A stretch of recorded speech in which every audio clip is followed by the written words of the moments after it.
Kinabukasan, nagtanong si Marites kay Rigor kung anong oras na siyang nakauwi sa bahay. Ang sagot ni Rigor, madaling araw na. Nagtanong ulit si Marites kung maraming trabaho ba sa presinto. Naggalit si Rigor sa maraming katanungan ni Marites sa kanya. Ibinalita ng mga chismosa kay Noy ang nangyari kay Roda na nilooban ito kagabi tapos nasunugan pa nakasama ang lahat niyang pera.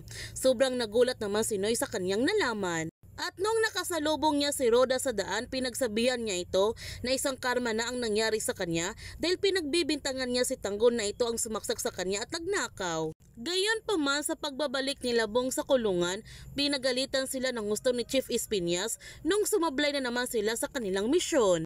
Kaya pinatawag niya si Tanggol para ipaalam sa kanya na siya na ang tatapos kay Congressman Sivillian ngayong gabi na kasama si Bubbles.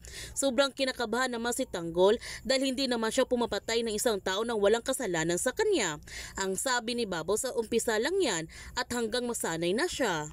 Magtatagumpay kaya si Tanggol sa kanyang misyon? Yan ang ating abangan sa Batang Quiapo.